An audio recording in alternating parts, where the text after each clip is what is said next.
We mostly drive the cars towards the weekends, so we try and beat the traffic when we do our runs together as two brothers. We get out and we find a nice stretch of road and we just go for it. I call the car a friend maker because we can never leave a shopping centre, a car show or a service station even without somebody coming up or multiple people coming up. They just love it.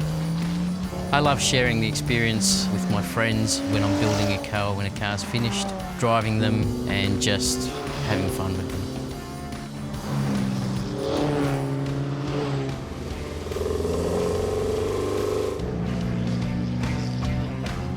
We're the De Rosario brothers. My name's Phil. And I'm Vince. And our passion is restoring and racing and driving classic cars. Starting the Alfa Romeo is just a ritual that I love doing. It actually doesn't have a key anymore, so it relies on turning on a battery switch, flicking the fuel pumps on, then the fan, and then firing the car up from the start button.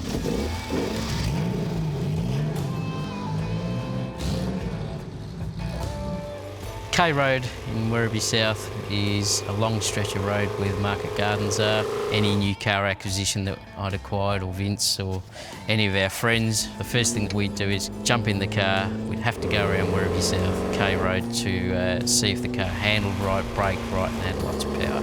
It did all those three things and we made it back without putting it into the farms. We knew that it was a good car. There's not a lot of electronics in the car and all the Alfa stuff is long gone, so fixing the car is fairly basic. It's always me that gets out because I can hear and I can smell things when they go wrong, so I'll find where the problem is and usually just able to fix it on the side of the road. So I owned the car 15 years ago. I got married, had a child. The car got put onto a website and it was sold within half an hour. Vince started asking me questions, where's that Alfa gone? I found out that he knew where this thing was and it's got roll bars in it and everything's there. I was like, we've got to get that thing back. The car was in a very sad, sorry state body-wise, but we embarked on a 6-month restoration. Started out life as a 1967 Giulia GT Veloce, and now it's been transformed into the GTA recreation. My dad was just a car nut. Dad loved his cars and he taught us how to look after them. So we got that passion, I think, from creating things of our own.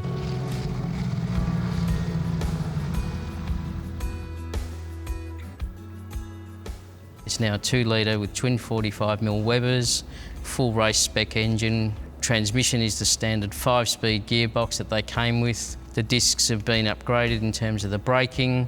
It's got BMW front calipers. The wheels are a custom race wheel, which were again period correct for those cars that raced in the day. The red colour and the stripes and the decals on the car is all period correct for what they would have raced tracks in the 1960s. The flares are all period correct. It has the aluminium bonnet, has the aluminium skin boot lid, so it's as close as we can get.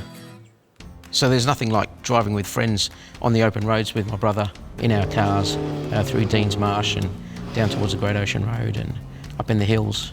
The Martini, she's a 1977 Porsche 911 Turbo. She's an homage to a 1972 RSR Turbo that were the Le Mans winning cars back in the day. Often we will swap cars just to see how another car might handle. We often throw the keys to each other and swap, and then we'll go for a bit of a drive down the road and then we'll stop again and we'll swap back. Shifting through the gears is very much an enjoyable experience. It's a real race car feel, ignites all your senses. It smells of oil, fuel, and everything else that makes a race car what it is.